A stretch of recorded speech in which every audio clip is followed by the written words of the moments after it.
অচেনা সকাল প্রথম পর্ব। গ্রামটার সকালে মাটির গন্ধ ভরে উঠে, নির্জল, একটু ধোঁয়াশা মাখা।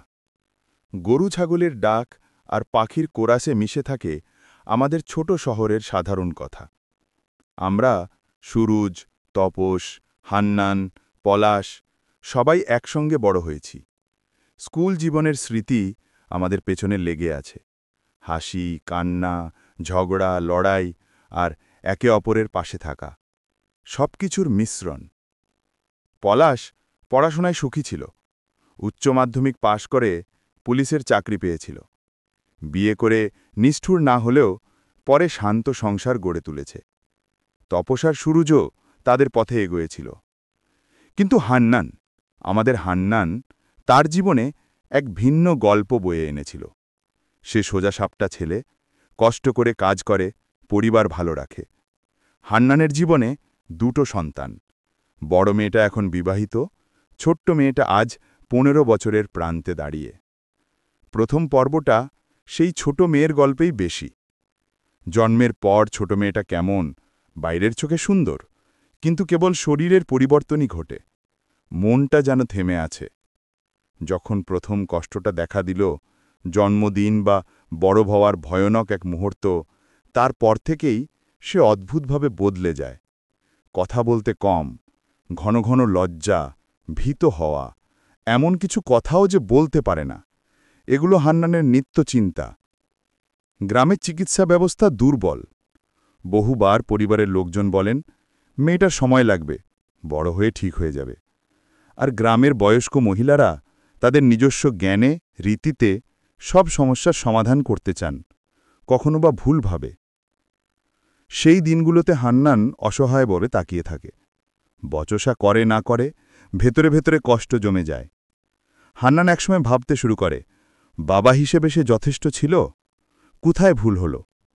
কিন্তু গ্রামীণ লজ্জা, সম্মানের চিন্তা, কথা বাড়াবার ভয়, এসব মিশে বিষময় একটা নীরবতা তৈরি করে।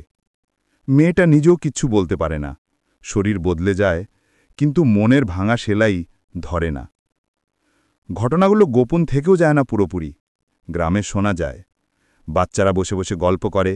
কেউ বলে শিশু রোগে এমন হয়, কেউ বলে পাড়া প্রতিবেশীর কথা। কিন্তু প্রকৃত ঘটনা বাড়ির ভেতরে লুক্কায়িত হয়ে থাকে। হান্নানের মনে কষ্ট জমে, রাগ জাগে, কিন্তু সে কোথাও তার রাগ প্রকাশ করতে পারে না। অনেক দিন পরে যখন মেয়েটা নিজে বলে ফেলে, ভাগের দিনটায় কি ঘটেছিল, হান্নানের চারিদিক হঠাৎ ভেঙে পড়ে। মনে হয় রাগ, কষ্ট, লজ্জা সব একসঙ্গে জ্বলে ওঠে। সে প্রথমে অমানসিক কষ্ট পায়, পরে ধীরে ধীরে স্বচ্ছন্দতার নামটা খোঁজে, ক্ষমা, মীমাংসা আর দোয়ার দিকে ফিরে আসা। গ্রামের মানুষজন, আমরা যারা ছোট থেকেই তার সঙ্গে ছিলাম, ওরা সহানুভূতি দেখায়। কেউ কেউ বলে, মাফ করে দাও, জীবনে গায়।